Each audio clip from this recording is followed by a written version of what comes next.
11 ಗಂಟೆ ಯಕ್ಷಗಾನ ಮುಗಿಯುವಾಗಲೇ ಆಗುತ್ತದೆ. ಮತ್ತೆ ಊಟ ಗೀಟ ಮಾಡಿ ಹೋಗಿ ನಾವು ಡೈರಿಯಲ್ಲಿ ಮಲಗಿ ಅವಾಗ ಗಂಟೆ 2-2:30 ಆಗ್ತದೆ. ಬೆಳಿಗ್ಗೆ 5:30ಗೆ ಏಳಲೇಬೇಕು ನಾವು. ಮಧ್ಯಾಹ್ನ ಊಟ ಮಾಡಿ ಮತ್ತೆ 2 ಗಂಟೆ ನಿದ್ರೆ ಸಿಕ್ಕೋದು. ಈ ನಿದ್ರೆ ಅನ್ನೋದು ಆರೋಗ್ಯ ದೃಷ್ಟಿಯಲ್ಲಿ ಎಲ್ಲ ಅರ್ಧ ಆಯ್ತು. ರಂಗದಲ್ಲಿಯೂ ನಾವು ಬೇಕಾದವನ್ನ ಏನು ನಾವು ಅಧ್ಯಯನ ಮಾಡ್ತೇವೆ, ಏನು ಸಂಗ್ರಹ ಮಾಡ್ತೇವೆ, ಅದನ್ನು ಅಭಿವ್ಯಕ್ತಿಗೊಳಿಸಲಿಕ್ಕೆ ಅವಕಾಶ ಇಲ್ಲ. ಸಮಯದ ಮಿತಿ, ಇಷ್ಟರಲ್ಲಿ ಇಷ್ಟು ಮುಗಿಲೇಬೇಕು. ಆದ್ದರಿಂದ ಇನ್ನು ಮುಂದಕ್ಕೆ ಹೊಸ ರೀತಿಯ ಕಲಾವಿದರು ತಯಾರಾಗುವುದು ಕಷ್ಟ. ಕೃಷ್ಣನ ಗೊತ್ತಿರಬೇಕು, ಸುಧನ್ವನು ಗೊತ್ತಿರಬೇಕು, ಈ ಕಡೆ ಅರ್ಜುನ ಮಳ್ಳಿ ಗೊತ್ತಿರಬೇಕು. ನಿಜವಾಗಿಯೂ ಒಂದೇ ಪ್ರಸಂಗವನ್ನು ಕೊಟ್ರೆ ಬಂದ ಪ್ರೇಕ್ಷಕರಿಗೂ ಈ ಕಥೆಯಲ್ಲಿ ಒಂದು ಅವ್ರಿಗೆ ಕುತೂಹಲ ಎನ್ನುವಂಥದ್ದು 2, 3, 4, 5 ಪ್ರಸಂಗಗಳು ತುಂಡು ಮಾಡಿ ಹಾಕ್ತಾರೆ. ಏನು ಸಂದೇಶ ಕೊಡ್ಲಿಕ್ಕೆ ಆಗ್ತದೆ? ಎಂತದ್ದು ಇಲ್ಲ. ಈಗ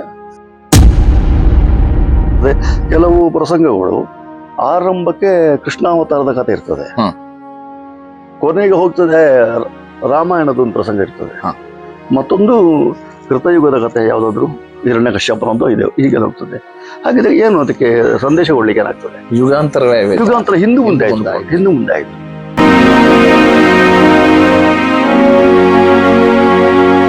ಪ್ರಿಯ ವೀಕ್ಷಕರೇ, ಕಾರ್ಯಕ್ರಮವನ್ನು ನೋಡಿ ಹಾಗೆ ಸುಮ್ಮನಾಗಬೇಡಿ. ನಮ್ಮ ಕಲಾಜೀವಿ ಯೂಟ್ಯೂಬ್ ಚಾನೆಲ್ ಅನ್ನ ಸಬ್ಸ್ಕ್ರೈಬ್ ಮಾಡಿ, ಶೇರ್ ಮಾಡಿ, ನಮ್ಮನ್ನ ಪ್ರೋತ್ಸಾಹಿಸಿ. ನಮ್ಮ ಚಾನೆಲ್ ಅನ್ನು ಸಬ್ಸ್ಕ್ರೈಬ್ ಮಾಡಿ ಪ್ಲೀಸ್. ವಸಂತಗೌಡ ಕಾಯರ್ತರ್ಕ ಅವರೇ, ಈಗ ಯಕ್ಷಗಾನದಲ್ಲಿ ತಾವು ಪೂರ್ಣರಾತ್ರಿ ಆಟವನ್ನು ಮಾಡಿದಿರಿ, ಕಾಲಮಿತಿ ಆಟವನ್ನು ಮಾಡಿದಿರಿ. ಈ ಕಾಲಮಿತಿ ಎನ್ನುವಂತ ಒಂದು ಪರಿಕಲ್ಪನೆ ಮೂಡಿದ್ದೆ ಧರ್ಮಸ್ಥಳ ಮಂಜುನಾಥೇಶ್ವರ ಕೃಪಾಪೋಷಿತ ಯಕ್ಷಗಾನ ಮಂಡಳಿಯವರು ಆರಂಭದಲ್ಲಿ ಆರಂಭಿಸಿದವರು, ಒಂದು ಪ್ರಬುದ್ಧ ಮೇಳದವರಿಂದಲೇ ಇಂಥದ್ದೊಂದು ಆಚರಣೆ ಮುಂದೆ ಬರ್ತದೆ. ಯಾಕೆ ಮೂಲ ಇರುವುದು ಎನ್ನುವಂತ ಕಾರಣ ಏನಾದ್ರು ಗೊತ್ತಿದೆಯಾ? ಖಂಡಿತ ಉಂಟು. ಅದಕ್ಕೆ ಕಾಲಮಿತಿ ಮಾಡದೆ ನಿರ್ವಾಹ ಇಲ್ಲ ಈ ಸಂದರ್ಭದಲ್ಲಿ. ಅಂದ್ರೆ ಯಕ್ಷಗಾನ ಬಯಲಾಟಕ್ಕೆ ಬಂದ ಮೇಲೆ ಸಹಾಯಾರ್ಥವಾಗಿ ಯಾವುದು ಇಲ್ಲ. ಆಟ ಸೇವಾ ರೂಪದಲ್ಲಿ ಆಟ ಆಡಿಸ್ತಾರೆ. ಅವರು ಸಂಜೆ ಹೊತ್ತಿಗೆ ರಾತ್ರಿಗೆ ಊಟ ಉಪಚಾರ ಎಲ್ಲ ಮಾಡ್ತಾರೆ. 10-11 ಗಂಟೆಗೆ ಊಟ ಉಪಚಾರ ಎಲ್ಲ ಮುಗಿಯುತ್ತದೆ. ಅವರಿಗೆ ಆ ಮನೆಗೆ ಭೇಟಿ ಕೊಡಬೇಕು ಎನ್ನುವುದು ಹೊಂದಿರುತ್ತೆ. ಕಾರ್ಯದ ಒತ್ತಡ ಇರ್ತದೆ ಅವರಿಗೆ. ನಾಳೆಗೆ ಬಾರದೇ ಇದ್ರೆ ನಾಳೆ ನಮ್ಮ ಕಾರ್ಯಕ್ರಮಕ್ಕೆ ಬರ್ಲಿಲ್ಲ, ಸಂಬಂಧಿಕರು ಬೇಸರ ಆಗುತ್ತದೆ ಎಂಬುದಕ್ಕೆ ಬೇಕಾಗಿ ಅವರ ಮನೆಯವರೆಲ್ಲ ಬರ್ತಾರೆ. ಇಲ್ಲಿ ಒಂದ್ಸಲ ದೇವ್ರ ಹತ್ರ ಬರ್ತಾರೆ, ಪ್ರಸಾದ ತಗೊಳ್ತಾರೆ, ಊಟ ಮಾಡ್ತಾರೆ. ಸರಿ, ಒಂದು 12 ಗಂಟೆವರೆಗೆ ಇರ್ತಾರೆ. ಸಾಧಾರಣ ಹೆಚ್ಚಿನ ಜನಗಳು ಹೋಗ್ತಾರೆ.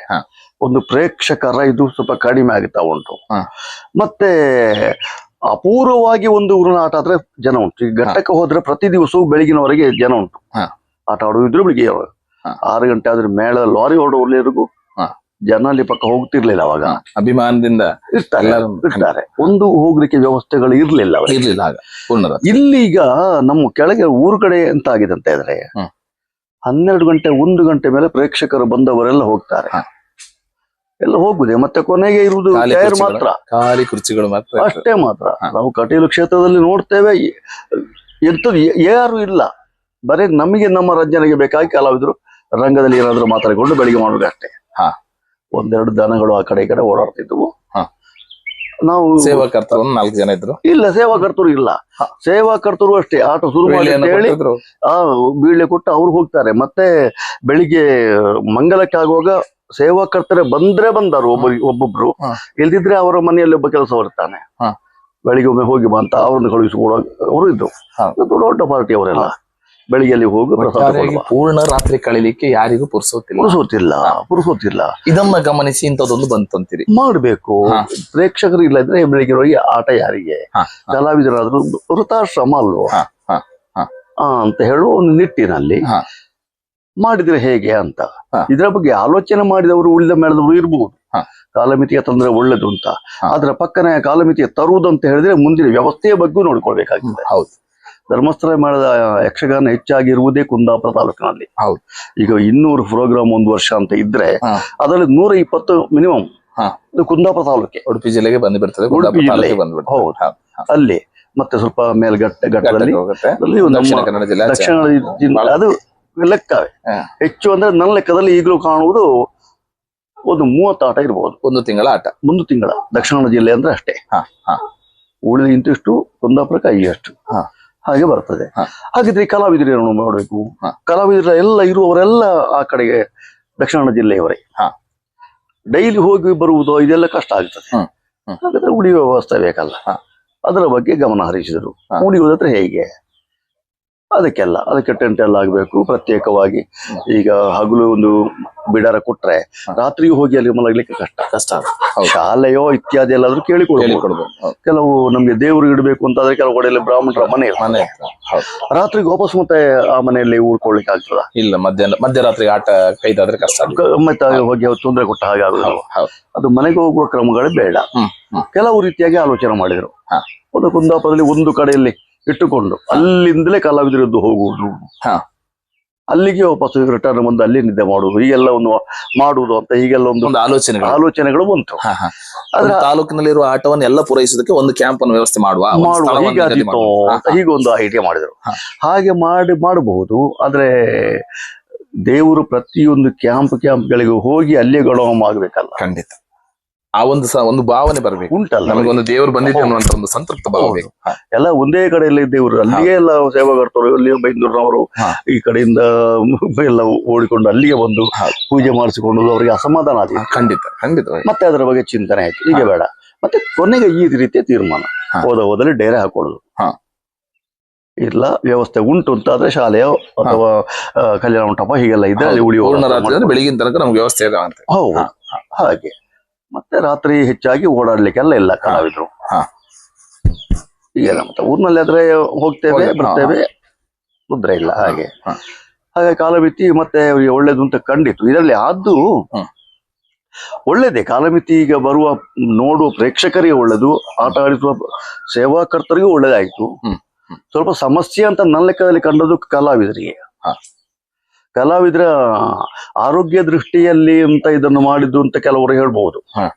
ಪೂರ್ಣ ರಾತ್ರಿ ನಿದ್ರೆ ಬಿಡುದು ಬೇಡ ಅಂತದೆಲ್ಲ ವಾದ ಇದೆ. ಆದ್ರೆ ಎಂತ ಆಗ್ತದೆ, 1 ಗಂಟೆ ಯಕ್ಷಗಾನ ಮುಗಿಯುವಾಗಲೇ ಆಗುತ್ತದೆ. ಮತ್ತೆ ಊಟ ಗೀಟ ಮಾಡಿ ಹೋಗಿ ನಾವು ಡೈರಿಯಲ್ಲಿ ಮಲಗಿ ಅವಾಗ ಗಂಟೆ 2-2:30 ಆಗ್ತದೆ. ಬೆಳಿಗ್ಗೆ 5:30ಗೆ ಎಳ್ಳೇಬೇಕು ನಾವು, ಯಾಕಂದ್ರೆ ಡೈರಿ ಬಿಚ್ಚುತ್ತಾರೆ ಅವರು. ಇನ್ನು ಮುಂದಿನ ಕ್ಯಾಂಪಿಗೆ ಹೋಗ್ಬೇಕು ನಾವು. ಅಲ್ಲಿ ಅರ್ಧ ನಿದ್ರೆ ಆಯ್ತು. ಕ್ಯಾಂಪಿಗೆ ಅಲ್ಲಿ ಮುಟ್ಟಿತ್ತು, ಅಲ್ಲಿ ಹೋಗಿ ಮಧ್ಯಾಹ್ನ ಒಳಗೆ 1 ತಾಸು ಏನೋ ನಿದ್ದೆ ಮಾಡಿತ್ತು.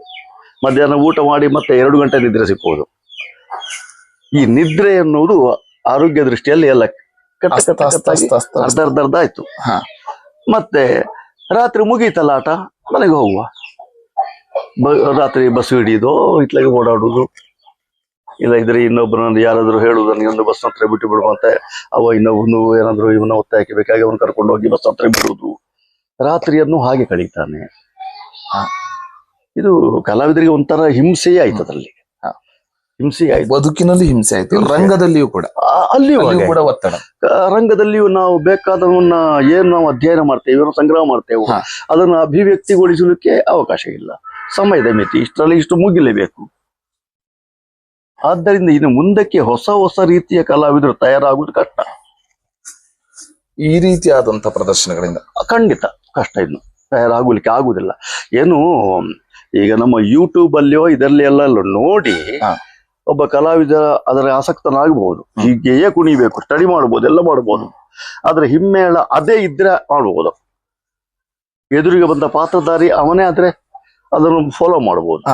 ಇನ್ನೊಬ್ಬ ಅಂತ ಆದ್ರೆ ಅಲ್ಲಿದ್ದನ್ನು, ಅಲ್ಲಿ ಏನು ಹೇಳ್ತಾನೆ, ಅಲ್ಲಿ ಏನು ಕುಣಿತಾನೆ, ಅಲ್ಲಿ ಏನು ಸಂಭಾಷಿಸುತ್ತಾನೆ, ಅದು ಇಲ್ಲಿಗೆ ಶೂಟ್ ಆಗದಿದ್ರೆ, ಇಲ್ಲಿಗೆ ಇದಕ್ಕೆ ಸರಿ ಬಾರದೇ ಇದ್ರೆ ಆ ಒಂದು ದೃಶ್ಯವೇ ಹಾಳಾಯ್ತಲ್ಲ.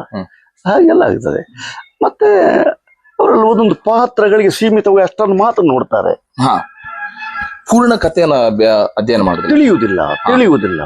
ಸುಧನ್ವನ ಬಗ್ಗೆ ಎಲ್ಲ ತಿಳಿಯುತ್ತಾನೆ. ನಾಳೆ ಏನು ಮಾಡುದು, ಸುಧನ್ವ ಮಾಡ್ಲಿಕ್ಕೆ ಅವ ಬಂದ್ರು ಕೂಡ ಇಲ್ಲಿ ಮೇಳದಲ್ಲಿದ್ದವ ಉತ್ತರ ಮಾಡಿಸಿದರು. ಅವನು ಬಂದ ಮತ್ತೆ ಕೃಷ್ಣ ಮಾಡು ಅಂತ ಹೇಳಿದ್ರೆ ಕೃಷ್ಣ ಮಾಡ್ಲಿಕ್ಕೆ ತಯಾರಿಲ್ಲ, ಅವನಿಗೆ ಗೊತ್ತೇ ಇಲ್ಲ. ಅದು ಕಷ್ಟ ಆಗ್ತದೆ. ಆಗ ಕೃಷ್ಣನ ಗೊತ್ತಿರ್ಬೇಕು, ಸುಧನ್ವನ ಗೊತ್ತಿರ್ಬೇಕು, ಈ ಕಡೆ ಅರ್ಜುನ ಮಾಡ್ಲಿಕ್ಕೆ ಗೊತ್ತಿರ್ಬೇಕು. ಅದು ಹಾಗಿದ್ರೆ ಮಾತ್ರ ಯಾವ ಪಾತ್ರವನ್ನಾದ್ರೂ ಮಾಡ್ಲಿಕ್ಕೆ ಧೈರ್ಯ ಬರ್ತದೆ. ನಾನು ಹೇಳೋದು, ಕರ್ತೋಕ ಮಂಜುನಾಥ ಭಾಗವತರು ಅಥವಾ ನಮ್ಮ ಗುತ್ತಿಗೆ ರಘುರಾಮ ಹೊಳ್ರೆಲ್ಲ ನಮ್ಮನ್ನು ಹಾಗೆ ಬದಲಾವಣೆ ರೊಟೇಷನ್ ಕೊಟ್ಟು ವೇಷಗಳು ಮಾಡಿಸ್ತಾ ಇದ್ರು. ಯಾವುದೇ ಒಂದು ಪಾತ್ರಕ್ಕೆ ಸೀಮಿತ ಮಾಡ್ಲಿಲ್ಲ. ನಮ್ಗೆ ಧೈರ್ಯ ಈಗಲೂ ಆತರ ಈಗ ಒಂದು ಹೊಸ ಪ್ರಸಂಗ ಬಂತು. ಈಗ ಭಾಗವತರು ರಘುರಾಮ ಹೊರಟು ನನ್ನನ್ನೇ ಕರೀತಾ ಹೇಳ್ತಿದ್ರು, ಈಗ ಈ ಪ್ರಸಂಗದಲ್ಲಿ ಹೀಗೆ ಉಂಟು ಮಾರಾಯ, ಯಾರಿಗೆಲ್ಲ ಪಾತ್ರ ಹಂಚೋಣ ಮಾಡಬಹುದು ಅಂತ ಕೇಳ್ತಾರೆ ಅವರು. ನಮಗೆ ಅದು ಕಲಾವಿದರ ಮನೋಧರ್ಮ, ನಾವು ಕಲಾವಿದನಾದ ಕಾರಣ ಗೊತ್ತಾಗ್ತದೆ, ಹೀಗೆ ಮಾಡುವ, ಸರಿ ಮಾಡಬಹುದು ಅಂತ ಮಾತಾಡಿಕೊಡ್ತೇವೆ. ಆವಾಗ ಆ ಪೂರ್ಣ ಪ್ರಸಂಗದ ಆ ಪಾತ್ರಗಳ ಪರಿಚಯ ಇರುವ ಕಾರಣ ನನಗೆ ಬೇಕಾದನ್ನು ಮತ್ತೆ ಹೇಳುದು ನಾನು. ನನಗೆ ಯಾವ್ದಾದ್ರು ಕೊಡ್ತಿದ್ರೆ ಎಲ್ಲ ಮಾಡ್ತೇನೆ, ಅವರೆಲ್ಲ ಕರೆಕ್ಟ್ ಇದು ಮಾಡಿ ಸರಿ ಹಾಗಾದ್ರೆ ಇನ್ನೊಂದ್ಸತಿ ಮಾಡಿಸುವ ಅಂತ. ಖಂಡಿತ ಖಂಡಿತ. ಆ ಧೈರ್ಯದಲ್ಲಿ ಯಾವ ಪಾತ್ರ ಬೇಕಾದ್ರೂ ಮಾಡ್ಲಿಕ್ಕೆ ನಮ್ಗೆ ಈಗ ಧೈರ್ಯ ಬರ್ತದೆ. ಒಟ್ಟಾರೆಯಾಗಿ ಕಲಾವಿದರಾದವರು ಪೂರ್ಣ ಪ್ರಮಾಣದ ಅಧ್ಯಯನಶೀಲತೆಯನ್ನು ಮಾಡ್ಕೊಳ್ಳಿ. ಅಗತ್ಯ. ಒಂದು ಪ್ರಸಂಗದ ಒಂದು ಪಾತ್ರಕ್ಕೆ ಸೀಮಿತ ಆಗಬಾರ್ದು. ಪುರಾಣದ ಜ್ಞಾನ ಚೆನ್ನಾಗಿ ಇಟ್ಟುಕೊಂಡ್ರೆ ಮಾತ್ರ ಧೈರ್ಯ ಬರುವುದು ಪಾತ್ರ ರಂಜಿಸಲಿಕ್ಕೆ. ಇಲ್ಲದೇ ಇದ್ರೆ ಒಂದೊಂದು ಪಾತ್ರಗಳನ್ನು ಹಿಡ್ಕೊಂಡು ಎಂತ ಮಾಡಿದ್ರೆ ಪ್ರಯೋಜನ ಇಲ್ಲ. ಈ ಪುರಾಣದ ಪ್ರಸಂಗಗಳನ್ನ ರಾತ್ರಿ ಕಾಲದಲ್ಲಿ ಆಡುವಾಗ ವಿಸ್ತಾರವಾಗಿ ಕಾಣ್ತಾ ಇದ್ವಿ. ಈ ಒಂದು ಕಾಲಮಿತಿಯ ಪ್ರಸಂಗದಲ್ಲಿ ತುಂಬಾ ಸ್ಥಗಿತಗೊಂಡು ಹೋಗ್ತಾ ಇದೆ. ಇದು ಕಲಾವಿದನ ಬೆಳವಣಿಗೆಗೆ ಅನಾನುಕೂಲವೇ, ಸ್ವಲ್ಪ ತೊಂದರೆ. ಅವನ ಅದೇ ಪ್ರತಿಭೆಯನ್ನು ಸ್ವಲ್ಪ ಏನು ಮಾಡಿ ಕಲಾವಿದರಿಗೆ ಮತ್ತೊಂದು ಅವಕಾಶ ಉಂಟು ಅದರಲ್ಲಿ. ಈಗೊಂದು ಇಡೀ ಪೂರ್ಣ ಪ್ರಮಾಣದಲ್ಲಿ ಇರುವಾಗ 3 ಪದ್ಯ ಒಂದು ಪಾತ್ರಕ್ಕೆ ಇತ್ತು ಅಂತ ಆದ್ರೆ, ಇಲ್ಲಿ ಒಂದೇ ಪದ್ಯಕ್ಕೆ ಕಾಲಮಿತಿ ಅಳವಡಿಸಿದ್ದು ಅಂತಾದ್ರೆ, ಈ 3 ಪದ್ಯದ ಅರ್ಥ ಏನು ಹೇಳುತ್ತಿದ್ದನೋ ಅವಾಗ ಒಂದೇ ಪದ್ಯಕ್ಕೆ ಬರುವ ಹಾಗೆ ತಯಾರಾಗಬೇಕು. ಅವನ್ನೆಲ್ಲವನ್ನ ಸಂಕ್ಷೇಪಿಸಿ 3 ವಾಕ್ಯದಲ್ಲಿ ಬರುವ ಹಾಗೆ ಮಾಡ್ಲಿ. ಸ್ವಲ್ಪ ಇದಕ್ಕೆ ಕೆಲಸ ಕೊಡ್ಲಿ, ಹಾಗೆ ಮಾಡಿಕೊಂಡು ಹೋಗ್ಲಿಕ್ಕೆ ಆಯ್ತು, ದಾರಿ ಉಂಟು. ವಸಂತ ಗೌಡ್ರೆ, ಈ ಒಂದು ಕಾಲಮಿತಿಯಲ್ಲಿ 3 ಪ್ರಸಂಗ ಈಗ ಬೇಗ ಮುಗಿತ ಅಂತ ಹೇಳಿ ನಿಮ್ಮ ಧರ್ಮಸ್ಥಳ ಒಂದು ತಂಡ ಬಂತು ಅಂತ 3 ಪ್ರಸಂಗ ಕೊಟ್ಬಿಡು ಅಂತ ಹೇಳುದು, ಅದು ಅನುಕೂಲವೇ? ಅದಕ್ಕಿಂತ ಯಾವ್ದಾದ್ರು ಒಂದು ಕೊಟ್ಟರೆ ಉತ್ತಮ ಅಲ್ವಾ ಅನ್ಸ್ತದ? ನಿಜವಾಗಿಯೂ ಒಂದೇ ಪ್ರಸಂಗವನ್ನು ಕೊಟ್ರೆ ಬಂದ ಪ್ರೇಕ್ಷಕರಿಗೂ ಈ ಕಥೆಯಲ್ಲಿ ಒಂದು ಅವ್ರಿಗೆ ಕುತೂಹಲ ಎನ್ನುವಂಥದ್ದು. ಹೌದು, ಸಾರ ಇರ್ತದೆ ನೋಡಿ. ಮತ್ತೆ ಯಾಕಂತ ಹೇಳಿದ್ರೆ ಈಗ ನೋಡಿ, ಈ ಪೆರಡೂರು ಮೇಳದವರು, ಸಾಲಿಗ್ರಾಮ ಮೇಳ ಇತ್ಯಾದಿ ಕೆಲವು ಮೇಳಗಳವರೆಲ್ಲ ಈ ಕಾಲ್ಪನಿಕ ಪ್ರಸಂಗ ಯಾವುದೇ ಆಗಲಿ ಒಂದು ಕಥೆ ಇರುವಂತಹ ಪ್ರಸಂಗವನ್ನೇ ಆಡ್ತಾರೆ.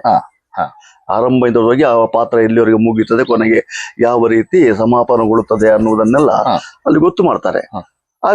ಹಾಗಿದ್ರೆ ಆ ಕೇಳುವ ನೋಡುವ ಕಲಾಭಿಮಾನಿಗಳಿಗೆ ಕಥೆಯನ್ನು ತಿಳಿಯುವ ಕುತೂಹಲ ಇರ್ತದೆ.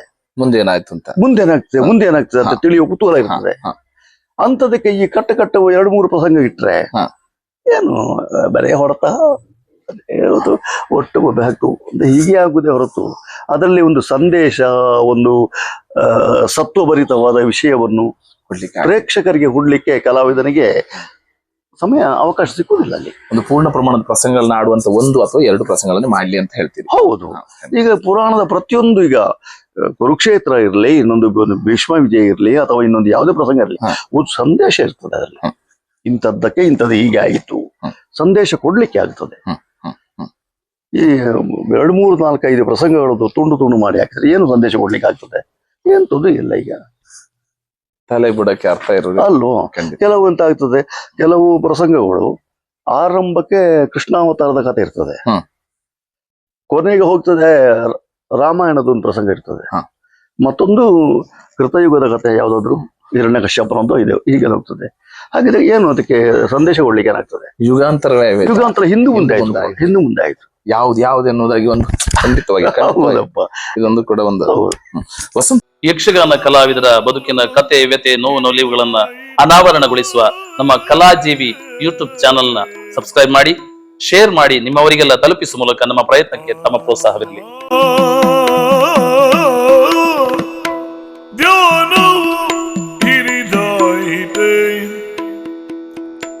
ಶಂಕರ ಧ್ಯಾನವು ನಿಮಗಾಯಿತ ಶಂಕರ ಧ್ಯಾನ